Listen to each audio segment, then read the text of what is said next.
Bonjour le signe du Scorpion et bienvenue dans ta guidance pour le mois de mai 2025. Autant te dire que c'est un tirage qui dépote. Donc merci pour tes retours en commentaire et sache que les consultations privées sont toujours disponibles. Tu sors avec l'arcane de la force qui est souvent rattaché au Scorpion. Et en plus elle est à l'endroit. Très très belle énergie. Avec la reine de denier, ça nous dit quoi? Que toi, pendant le mois de mai, tu vas te positionner comme une personne qui est centrée, qui est stable, qui est ancrée, qui dit, allez, presque, dirait à la vie, vas-y, balance, je suis prête, ou je suis prêt, quoi.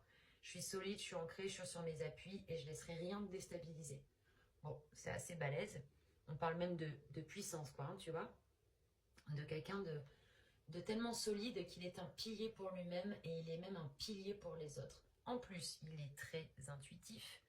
Elle, parce qu'elle est connectée à l'infini, bien ancrée dans la matière, mais ça passe pas par le mental. Fais confiance à tes intuitions.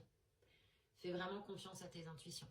Aussi, et je vais être directe, avec la force dans tes énergies et la potentialité du moi en diable, il va y avoir des grosses pulsions bip. Autant te le dire, hein. Ça va travailler à ce niveau-là, au niveau chakra racine. Et c'est bien parce que ces énergies-là, appelées aussi force Kundalini, peuvent être orientées dans tes projets.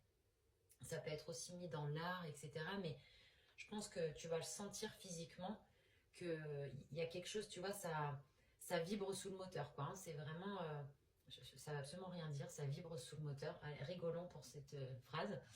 Enfin bref. Mais il y a vraiment cette énergie, si tu veux, de quelqu'un qui peut maîtriser ses pulsions et ses instincts, en fait, tu vois. Donc, fais-toi confiance. Au niveau de tes intuitions, tu es bien connecté. Hein. Et puis, je pense que tu es prêt à faire face à ce qui se passe. Et puis, aussi, j'ai le sentiment avec ce tirage, parce que ça sent un peu le tirage sentimental, hein, je vais pas te le cacher, il y a un petit côté têtu, il y a un petit côté j'ai raison, il y a un petit côté rapport de force un peu, tu vois. Pourquoi? Parce que j'ai l'impression qu'il y a un truc qui coince au niveau sentimental. Soit tu n'oses pas déclarer tes sentiments, soit il y a quelque chose au niveau sentimental qui s'est pas passé comme prévu et tu veux garder la face un peu, tu vois. Genre, ça me perturbe pas en fait. Ça m'atteint pas, je sais pas. À toi de me dire en commentaire. Reine de denier dans tes énergies, j'aime beaucoup parce qu'on nous dit que tu vas prendre soin de toi. Que tu vas prendre soin de toi, que tu vas prendre soin des autres. Il y a quelque chose de généreux, d'altruiste. Puis c'est très bon au niveau des projets parce que la reine de denier, on concrétise dans la matière. Donc c'est très bien, prends soin de toi. On peut aussi nous dire qu'il y a une énergie féminine qui prend soin de toi. Ça fait du bien, on prend. Au niveau du message. Alors là, tu as l'arcane sans nom. 4 d'épée, 8 d'épée. C'est là où, à mon avis, c'est un peu costaud. Là, au niveau du message, tu es en train de faire des deuils émotionnels. Hein. Là, il y a des changements de situation. Ça peut même arriver pendant le mois, ça va tomber dessus comme ça. Alors, excuse-moi, je vais être direct. On peut nous parler de rupture. Oui, c'est vrai. Mais pas que. On peut aussi nous dire que la vie t'aide à te dépouiller de situations qui ne fonctionnent plus pour toi. Pour que tu puisses trancher, pour que tu puisses mettre un terme à des choses qui ne t'aident pas. On te demande de te comporter comme un guerrier face à l'existence. De faucher ce qu'il y a de faux dans ta vie pour que de nouvelles choses apparaissent. Donc, n'aie pas peur. N'aie pas peur. Ça va te permettre, si tu veux, de repenser ton éthique. Ça va te permettre d'aller vers des choses qui te correspondent davantage. Et même d'aller vers la guérison, puisqu'après l'arcane sans nom vient la tempérance. Donc, même si c'est brutal, que ça te met en PLS, parce que 4 d'épée, tu vois, avec le petit cœur ici, on nous dit que ça peut te travailler au niveau émotionnel et que tu as besoin de repos, de relaxation. Et le 8 d'épée, on te dit attention à ton mental.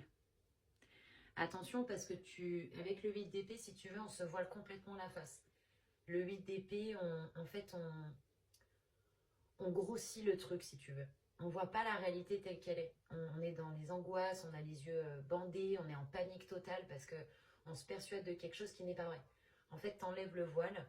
En fait, tu décides de te libérer de cette situation, tu vois, de reprendre le pouvoir. Reprendre le pouvoir, on y viendra.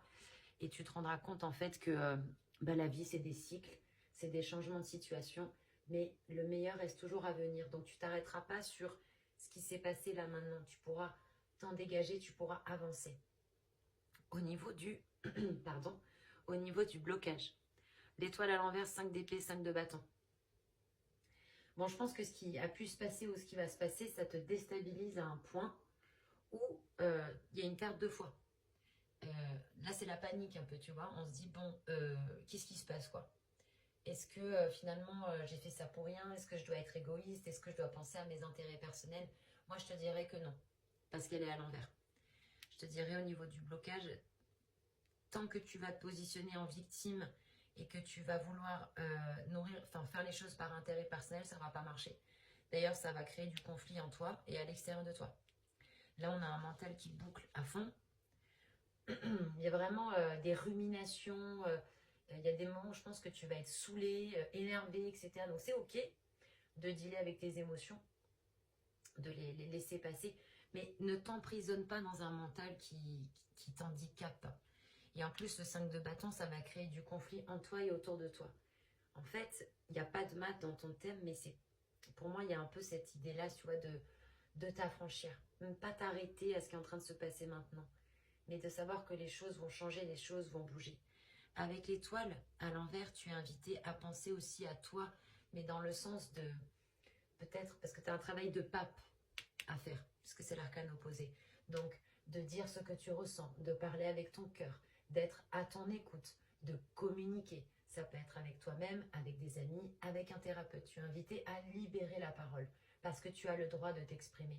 Parce que oui, s'il y a des changements brusques, etc., ça peut être déstabilisant. Et que même si tu es un pilier, que tu es solide, que tu es fort, tu es un humain. Et tu as besoin aussi d'être entendu, tu as besoin d'être réconforté. Mais en fait, écoute bien ce que je vais te dire. Quand je vois ta potentialité du mois là, avec le conseil, mais ne t'inquiète pas pour ce qui a changé, pour ce que tu as perdu ou pour ce qui a été transformé. Parce qu'il y a quelque chose de mieux qui arrive.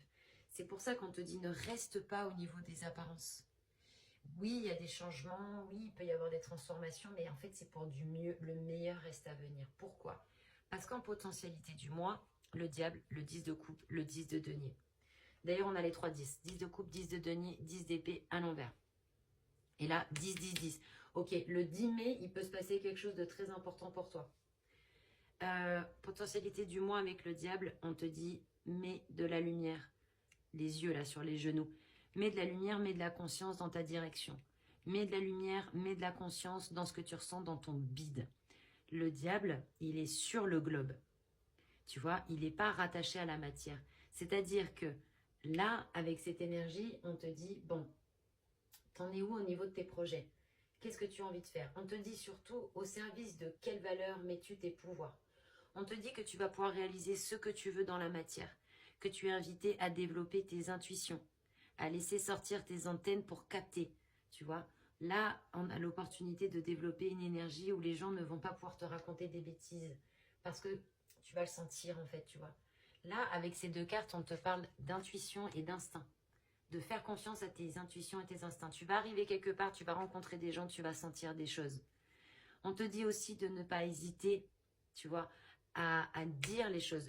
En fait, le diable, c'est Lucifer du latin. Lux ferro, porteur de lumière. C'est celui qui n'a pas peur de dire les choses. Il est sans tabou. Et lui, il apporte de la lumière sur une situation. Donc c'est pour ça qu'il peut y avoir du conflit. Parce qu'à mon avis, il est possible que tu dises tes 4 vérités à certaines personnes et ça va clasher. C'est possible, hein. Mais en même temps, si ça permet de mettre de la lumière, c'est-à-dire de la conscience sur une dynamique, sur un comportement, mais même vis-à-vis de toi-même, pour t'en libérer, ben on prend en fait. Tout se transforme, tu vois. Donc avec le diable, on te dit, pour moi en tout cas au niveau financier, c'est très positif parce que tu peux réaliser dans la matière des projets, les concrétiser. Ça nous dit que tu as envie en plus d'avoir de la prise, que tu vas te positionner comme une personne qui sait ce qu'elle veut. Et il y a une histoire d'ambition même derrière ça. J'aime bien moi. C'est intéressant. On a le 10 de coupe, le 10 de denier. Donc il y a dans la potentialité du mois pour toi la possibilité d'avoir au niveau des relations, au niveau de tes projets autour de toi, quelque chose qui te nourrit émotionnellement parlant. On se sent bien, on a travaillé dur pour en arriver là.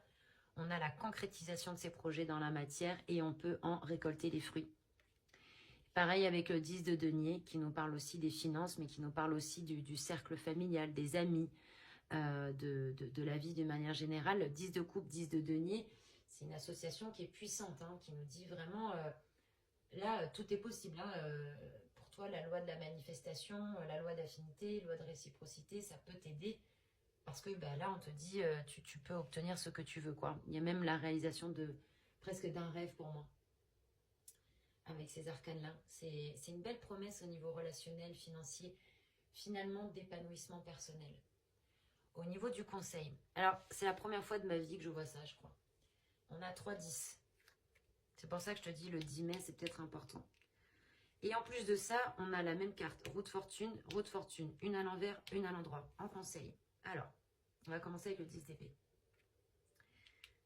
10 d'épée, on te dit que là, c'est l'opportunité pour toi de mettre un terme à une façon de penser que tu as depuis 10 jours, 10 mois, 10 ans, qui en fait ne te sert à rien. C'est quelque chose qui t'épuise au niveau mental qu'on va devoir poser. C'est pas pour rien que je te disais au début de la guidance que la force, ça passe pas au niveau mental. C'est un peu se foutre la paix, là, tu vois, pour parler clairement. Tu vas poser un fardeau. Il y a quelque chose qui s'arrête. Il y a pu, du coup, aussi, puisque on le voit au niveau de ce tirage, avoir une grosse déception au niveau sentimental qui fait mal. On est par terre, quoi. Vous êtes peut-être même bien remonté contre quelqu'un ou quelque chose comme ça, tu vois. Il y a peut-être ce côté un peu amer par rapport à une personne ou une situation. Tu en feras le deuil. C'est écrit ici. Tu en feras le deuil. Ce ne sera pas évident, mais tu en feras le deuil. Ça va aller. Du coup, le conseil, on te dit, te prends pas trop la tête non plus. Hein. Roue de fortune à l'envers, hamster en cage. On retourne la situation. On se dit, attends, comment je vais faire du coup, machin, etc. Les émotions prennent le dessus et viennent perturber le mental. Donc, on te dit, roue de fortune à l'endroit. Laisse faire l'intelligence de la vie. Il y a des cycles qui vont commencer et d'autres qui s'arrêtent. On te dit que ce qui est important, toi, c'est de viser le centre. Ne pas laisser les événements extérieurs perturber ta paix intérieure. Bouddha. Donc, tu vois, le symbole de la roue de fortune, c'est un cercle avec un point. On te dit, reste centré. Après la roue de fortune, dans le tarot, vient la force. C'est justement parce que ici on se centre qu'on peut après être dans la maîtrise. Tu vois? Donc, tu es invité à faire confiance à l'intelligence de la vie qui va t'envoyer les bonnes opportunités, les bonnes personnes au bon moment. On te demande de calmer ton mental, d'apaiser tes émotions, voilà, de les laisser s'exprimer, c'est ok. Et que dans ta façon de penser, tu penses à ta vision, ni plus ni moins. C'est aussi des coups de poker de la vie, ça. Tu vas avoir de l'aide. C'est de la chance, la roue de fortune. Donc tout va bien, même si pendant moi, à un moment donné, c'est un peu chaotique. T'inquiète pas, reviens à ce tirage, réécoute-le et tu verras que tu es guidé, que tu es protégé, que ça va aller. Tu vas ressortir plus fort de ce tirage, de ce mois en fait. Je te remercie de m'avoir écouté. Je te dis à bientôt pour de nouvelles vidéos. C'était Tarot Vivant.